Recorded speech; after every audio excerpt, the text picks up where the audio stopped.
Magandang araw po. Ang topic natin is how to derive productivity rates in construction.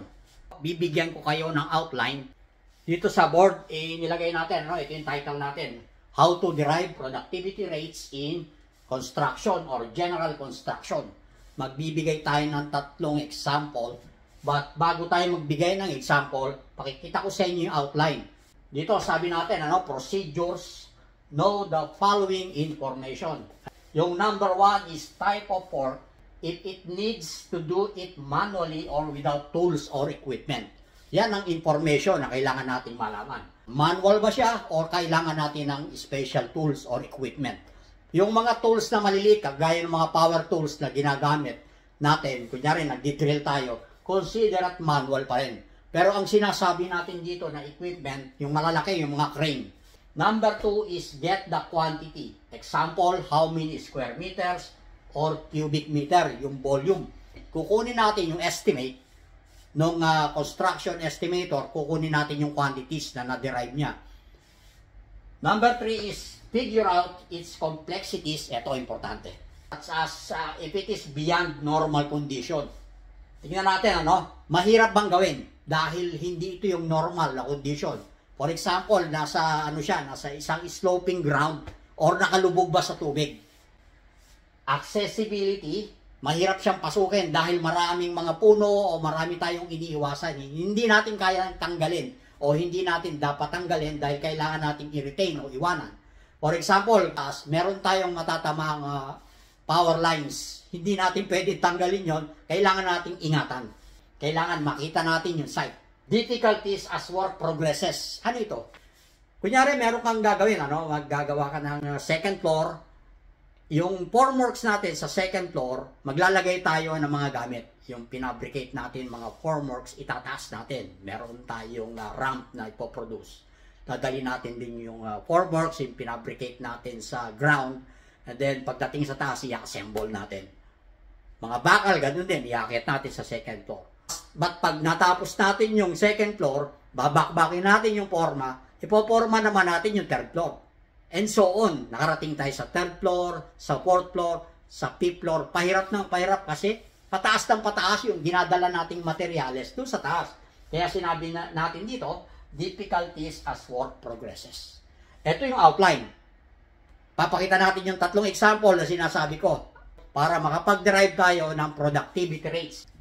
Sa pag-estimate ng labor, dito nagkakaproblema yung mga bagong estimator. Wala pang exposure sa project implementation. Ito yung palagi kong sinasabi sa mga nagtatanong na paano niya i-figure out yung labor. Magkakaiba yan eh. Kaya bago tayo nagsimula, pinakita muna natin yung outline. Para makarelate kayo ng mabuti, nagbigay tayo ng example. Sabi ko rito, Division 2. Division 2 and 3. Dito nilagay ko sa itaas yung kulay green. Ito yung sinulat ko kanina. Kailangan muna natin i-cite yung condition ng project. Sabi ko rito, for example, excavation. Gusto nating makita ang productivity rate ng excavation. Ang ibinigay kong example, sabi ko rito is soil, sandy or silt. Hindi yung matigas, hindi yung bato.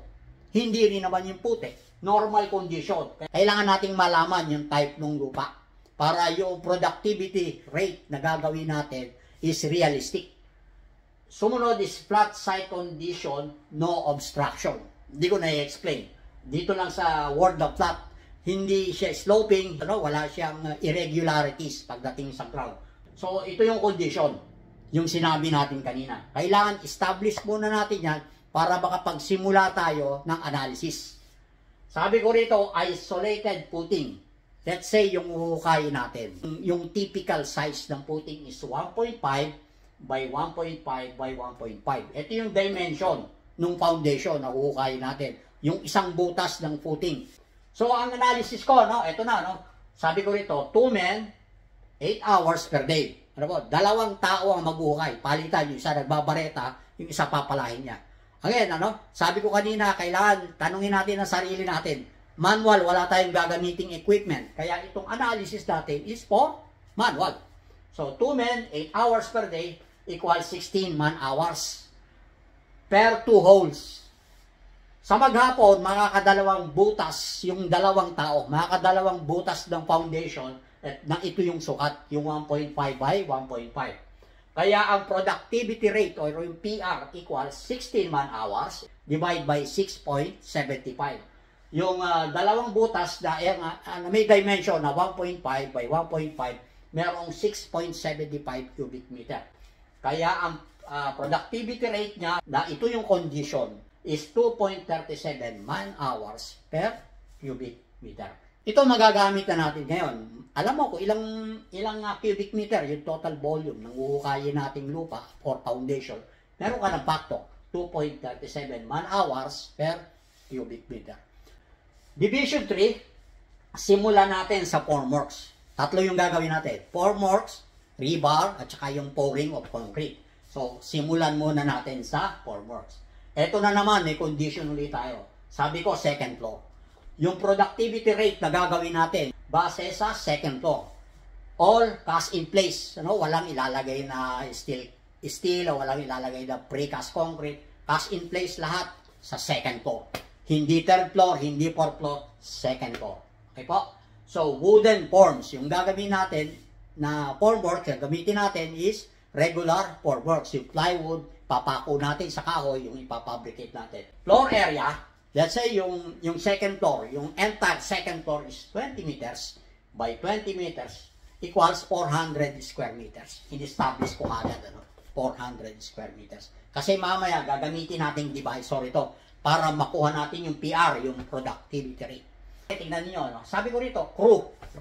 Tingnan niyo po mabuti. Crew. Meron tayong leadman, meron tayong finishing carpenter, assistant carpenter, at saka laborers. Tignan nyo yung inassign kong tao. Meron tayong isang leadman. Meron dalawang finishing carpenters. Meron tayong 4 na assistant carpenter. So, bakit 6 laborers? Normally, pagdating sa formworks, kasi itataas natin yan, iaakyat natin sa taas. After natin ma-produce yung fabrication, dadali natin sa second floor. Kailangan natin 1:1. Normally, ganyan ang nangyayari. Kung ilan yung karpintero, yun din yung dami ng laborers. 2 plus 4 is 6, kaya tinapatan ko siya ng 6 na laborer. So, naglagay tayo ng oras sa bawat isa sa kanila. Bakit sinabi kong crew? Kasi magkakaiba ang presyo nila. Corresponding position, merong presyo. Iba ang presyo ni leadman, iba ang presyo ni finishing carpenter, iba rin ang presyo ni assistant carpenter, at saka ng laborer, iba rin. So, kung magkakaroon ka ng number of hours, lagyan mo ng presyo niya, price, peso per hour, yung bawat isang position, magkakaroon ka ng total price per day. Ang nilagay ko rito is, sabi ko, times 12. Dito sa size na 20 meters by 20 meters, sa experience ko, kailangan mong matapos ng 12 working days yung second floor. Nandun yung fabrication at saka yung pagdadala doon sa taas, sa second floor ng mga formworks at pag-i-install. PR, productivity rate is equivalent to 1,248 man-hours divided by 400 square meters. Yung 1,248, i-multiply na natin yung 104 man-hours per day times 12, nagkaroon tayo ng 1,248 man-hours. Divide natin ng 400 square meters. Ang lumabas is 3.12 man-hours per square meters. Meron na kayong idea. Pagdating pala sa second floor, ito pala ang unit productivity rate. 3.12 man-hours per square meters. Alam nyo na agad kung magkano ang magagastos ninyo sa labor, sa pag-i-install, sa pagpapabricate ng formworks, pag-i-install sa second floor. Pwede ba natin sabihin na hanggang third floor? Sa tingin ko, sa experience ko, hindi pa naman ganun kataas. Pero dapat idagdag ninyo rito, yung dismantling. Kasi the same formworks, yung ibang formworks, babaklasin natin, siya natin iakyat sa taas. Pagdating sa fourth floor, iba ng presyo. Magkakaroon tayo ng additional dami ng oras, hindi na po pwede yung 12. Maaring maging 14. Dagdagan natin ng 2 araw dahil tumagal yung trabaho, yung sinasabi ko kanina. As the project progresses, mas humihirap yung labor dahil inaakyat natin. Nadadagdagan tayo ng oras, tinataas natin yung materyales. dumadami yung oras ng mga laborers. Reinforcing bars naman. Ganun pa rin yung style natin. Ano? Ito yung crew. Nakalagay dito yung different position. But bago tayo mag-proceed sa calculation, ito yung condition. Second floor yung babakalan natin. Then sabi ko rito, site fabrication. Meaning, lahat ng mga bakal na ipapabricate natin sa site gagawin, hindi sa ibang location. So, nasa baba siya, nasa ground. Once na mapabricate, itataas ng mga tao sa second floor. Then, rebar quantity. Ito yung isa sa tip ko sa inyo, no? Pagka magkakalculate kayo. Kung hindi available yung bakal natin, hindi natin alam kung gaano karami, ilang tonelada yung iakyat natin. Meron kang quantity pero hindi mahimay ng estimator. Hindi niya alam kung ilang tonelada ang ilalagay natin sa second floor. Ito yung mabilis sa paraan, diskarte. Ginamit kong factor yung 400 square meters kanina. Sabi ko, 420 by 20 yung second floor. Meron tayong factor na 0.5 cubic meter per square meter. Multiply natin sa area ng second floor. So, makakasel yung square meters, magkakaroon ka ng cubic meters. Multiply by 150 kilograms per cubic meter. Itong 150, ito yung density ng bakal. Average, lumalaro sa ganyan. Pagsamahin na natin, kunin natin ang average ng density ng beam at saka ng slab. Magkaiba yan, pero pag in-average natin, lumalaro sa 150. Pag minultiply mo yung tatlo na yan, magkakaroon ka ng total weight for second floor na 30,000 kilograms or 30 tons. So, ituloy natin, ito yung factor natin, ito yung condition. Yung crew natin, ganun pa rin, yung style ko kanina, meron tayong isang lead man, 8 man hours per day yung kinukompute natin. Meron tayong 6 steelman. Sa ganyang kalaki, kailangan mo 6 na steelman. Sila yung magpuputol, sila yung magpapabricate. Meron siyang assistant na 8 laborers. Ginawa kong 8 kasi bakal yan. Once na maputol yan, taga-abot mula doon sa ibinagsak ng truck, yung diniliver. Dadalhin sa kanila, puputulin ito, ipoporma ng 6 na steelman. Once na maputol, iaakyat sa taas. Dadalhin yung mga bakal, kaya 8. Nagpasobra tayo ng 2. Yung iba, yung 2 assistant nung steelman, yung 6 sila yung mag-aakyat doon sa taas. Sabihin natin, sa isang maghapon, 120 man hours, kung i-add natin siya lahat per day, sa maghapon. Times 24 days. Ginawa ko 24 working days. Dahil bakal yan, mas madetalya trabaho pag bakal. Relatively compared sa workers. So, 120 man hours multiplied by 24 working days will give us 2,880 man hours. PR, productivity rate for reinforcing bars, fabrication and installation equals to 880. Ito, man hours, divide by 30,000 kilograms. Yung ginamit natin kanina is equals to 0.096 man hours per kilogram. Meron na kayong idea kung magkano po for second floor. But kanina, sinabi natin, pag sa third floor, paano? So magkakaroon tayo ng konting additional man hours for workers dahil itinataas natin. Ganun pa rin katagal yung fabrication sa baba. Ganun pa rin katagal yung fabrication sa taas. But ang kailangan nating ilagay sa isip natin, yung pag-aakyat sa taas. It will take time dahil nadagdagan ng isang floor compared sa second floor. Kung magiging third floor, magiging fourth floor, pataas ng pataas, additional hours. For workers, for laborers. So, ganun ang diskarte. Meron na tayo, for installation, fabrication and installation of rebars is 0.096 man hours per kilogram. For second floor. Pagdating sa concrete mix, magbubuhos na tayo. Nakaporma na lahat. Nandun na yung formworks, may bakal na, bubuhusan na lang. Ang condition na gagamitin natin dito is ganun pa rin. Second floor, using pump, magpa-pump, pumping system. Bobombahin natin yung concrete mix. Hindi tayo gagamit ng bagger mixer. So, yung telescopic, yung merong boom. Ito yung isang crew.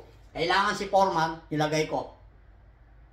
Kailangan natin ng 2 lead man. Magkabilang dulo, may nakabantay. And then, meron tayong 2 mason. Siya yung magpipinis. Habang binabagsak yung concrete mix sa tulong-tulong ng laborer, binabagsak nila yon, tinutulak nila, kinakalat naman ng mason, yung 2 mason. Sila din yung maiiwan dahil sila yung magpipinish pag naka-spread na yung concrete. So, kailangan natin ng 2 karpintero. Sabihin nyo, bakit may karpintero? Nagbubuhos tayo.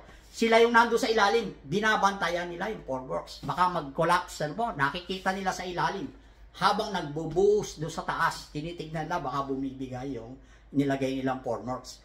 Pagka may nangyaring aberya, nagkaroon ng leak, or sabihin natin, may bumigay na formworks, hindi yan nakikita sa taas. Ang nakakakita niyan yung dalawang karpintero doon sa ilalim. So, sisigaw sila, merong isang nakabantay na laborer, pa-stop mo muna yung buhos dahil nagkaroon ng problema sa ilalim. Ipipix muna nila yun bago lumaki yung problema. So, kaya meron tayong karpintero. So, meron tayong 6 na laborer, tulong-tulong na sila dyan. Ano po? Andyan na sila lahat. And then, kunin natin yung man hours dyan per day. Ganun pa rin, 104 man hours. Pag in-add mo siya lahat, sabi ko rito, regular man hours. Ano po? Regular, maghapon. Yung ganito karami, 75 cubic meter.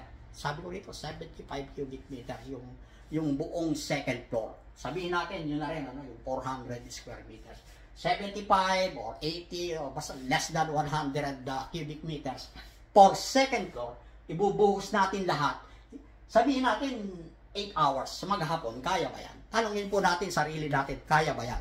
So, sa tingin ko, maaaring hindi makuha. Kung talagang mabilis, maaaring madali ng maghapon. Pero ginawa ko dito, nagkaroon ako ng isang option. Sabi ko, with 1 hour overtime, dinagdagan ko ng 1 oras. Yung 104 man hours for regular of 8 hours per day. Nilagyan ko ng 1 oras, kaya naging 117 man hours. Dinagdagan natin. Yung the same crew, kailangan niya ng 117 man hours. May overtime sila. So, PR or productivity rate, gano'n na, ito yung kailangan natin, yung target natin palagi, 117 man hours, ito, divide by 75 cubic meter, will give us 1.56 man hours per cubic meter. Meron na naman tayong na-derive na factor. So, ganun po ang diskarte, pagka mag-produce kayo ng productivity rate, mag-derive kayo, yung sinabi nating outline kanina, yun yung importante. Yung mga condition, establish muna natin para maisip nating mabuti kung ano yung realistic o appropriate productivity ng tao. Ilan yung gagawa, gaano katagal gagawin. Kasi madali lang gumawa ng pricing. Pagdating sa materyales, binibili lang natin yan. Bibili tayo yan, alam natin yung quantity, madali lang po yun. Pero nagkakaproblema yung ibang estimator pagdating sa productivity rate. Kaya naisip natin gumawa ng ganitong video. Sana po nagustuhan at tanong lang kung may mga question at pilitin natin sagutin. Kita tayo ulit sa sunod. God bless.